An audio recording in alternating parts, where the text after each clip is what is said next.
কীর্তন এমনই একটা ভাবের সৃষ্টি করে, তার মধ্যে হৃদয়ের মমস্পর্শী রূপ, যা ভাষায় প্রকাশ করলে সাহিত্য, রঙে প্রকাশ করলে চিত্র, আর সুর ও ছন্দে প্রকাশ করলে সঙ্গীত। ঠাকুর ছিলেন সাহিত্য জগতের স্রষ্টা। বড় বড় সমস্ত প্রফেসর, ভাষাবিদ্যা ঠাকুরের একটা ভাষা। নতুন নতুন তিনি ডিকশনারিতে ওয়ার্ড তৈরি করেছে। তার কীর্তন হচ্ছে সঙ্গীতের শ্রেষ্ঠ রূপ। কীর্তনটা হচ্ছে পরম পিতার সবচেয়ে প্রিয় জিনিস।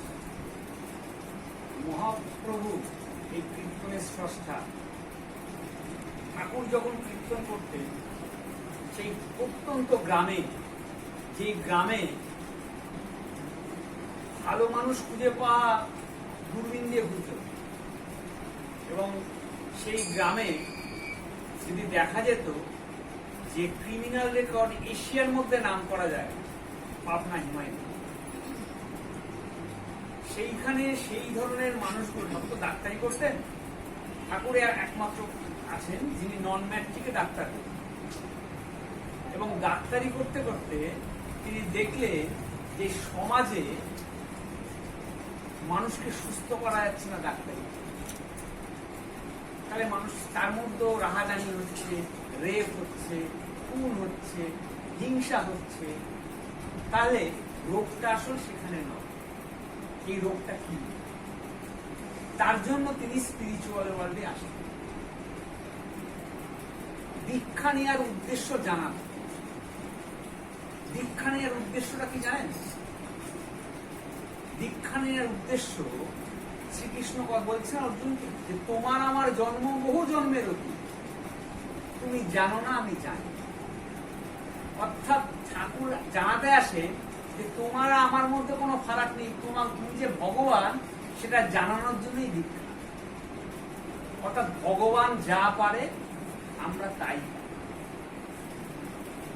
ঠাকুরকে প্রশ্ন করেছে, ঠাকুর আপনি যে যা বলেন তা ভগবানের ছাড়া মানা সম্ভব না, আপনি যা নিয়ম কানুন দিয়েছেন। ঠাকুর বলছেন ভগবান কি করতে পারে সেটা দেখানোর জন্যই মানুষ হিসেবে জন্ম নেয়, নহলে পরমাত্মা হয়ে যায়। ঠাকুর পরমাত্মা হয়ে থেকে আমাদের লাভ কি হতো? তিনি ধরাধামে এসছেন, তিনি যেভাবে জীবনটাকে অতিবাহিত করেছে ঠিক সেইভাবে আমাদের প্র্যাকটিস করতে। আচার্যদেব আমাদের তাই বলছে, তোমরা তার হয়েও। তার হয়েও তো মানে কি করে হবো? গীতায় বলছে, ভক্তি রসামৃত গ্রন্থে এক প্রথম বাণী, যেটা হচ্ছে মেন, বলছে অন্নাভিলাষিতাং শূন্যতাং জ্ঞানকর্ম দানাবৃতাং আনুকূল্যেন কৃষ্ণ ভক্তির উত্তম। অর্থাৎ সকাম কর্মের মাধ্যমে একমাত্র নিজের বুদ্ধিতে ভগবানকে পুজো করতে যেও না, অনুকূল ভাবে ভগবানকে পুজো করতে। এই অনুকূল ভাবনাটা কি, তার জন্য তিনি জানাতে আসেন যে কি করে ভগবানকে পুজো করতে হয়। সেটাই হচ্ছে দীক্ষা। মানে হচ্ছে দক্ষতা অর্জন করতে। আজকে এই বাড়ির যে ছোট্ট ছেলেটি আছে, তার দীক্ষা নিয়ে সার্থকতা। এই যে ছোট ছোট ছেলেমেয়েরা যারা দীক্ষা নিয়ে কি করে, এদের দীক্ষা নিয়ে ভালো রেজাল্ট করে দেখা দিতে হবে, তাদের জীবনে কৃতি হতে হবে। সমাজে যা যা আজকে ভালো ডাক্তারের অভাব হচ্ছে, যার জন্য নকল ওষুধ আসছে, ট্রিটমেন্টের অভাব, প্যানক্রিয়াসের প্রবলেম, লাঙের ট্রিটমেন্ট করে বসছে। কেন? কারণ সেই ডাক্তারের সাংসারিক জীবন ভালো নেই, সুস্থি নেই, সেই ডাক্তার নিজেই সুস্থ না। তার জন্য কি দরকার? আদর্শ মানুষের প্রয়োজন। আদর্শ মানুষ হতে হবে। এই আদর্শ মানুষ হতে গেলে কি হবে? একজন আইডিয়ালকে তোমাদের জীবনে, যিনি অল রোলকে সুন্দরভাবে প্লে করেছেন। ঠাকুর অনুকূল চন্দ্র যেমন পিতা, তেমন জেঠু, তেমন গুরুদেব, তেমন মামা, প্রত্যেকটা রোলকে তিনি প্লে করেছেন। তিনি জীবনে কিভাবে প্লে করেছেন সেটা জানানোর জন্য তার জীবনকে আমাদের জানতে হবে। দীক্ষায় তিনি 5টা জিনিস দিয়েছে, 5 পিলার্স: যজন, যাজন, ইষ্টবৃত্তি, সস্তনী, সদাচার। আমরা দীক্ষা নিচ্ছি, বাট সস্তনী পাল্লা সেরকম ভারী হচ্ছে, কিন্তু 5টা আঙ্গুলি দিয়েছে পূরণ করতে। কেন সস্তনী বুঝতে পারছি না? যজন আমরা ঠিক মতো করছি না।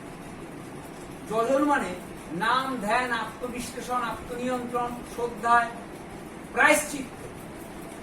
আমি কি ভুল করছি একটা গুরু ভাইকে জানিয়ে দিতে পারে যেটা কিন্তু আমাদের ভুল হচ্ছে।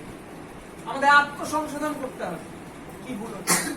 আর টাইম নেই, সমাজ ধ্বংস হয়ে যাবে যদি আমরা গুরু ভাইরা না দাঁড়াই। তখন কি করতে হবে? যজন করতে হবে, ঠাকুর কথা বলতে হবে। আজকে ডিপিও আর কেন করছে? কোনো মানুষ যজন করে না, কোনো মানুষ যাজন করছে না।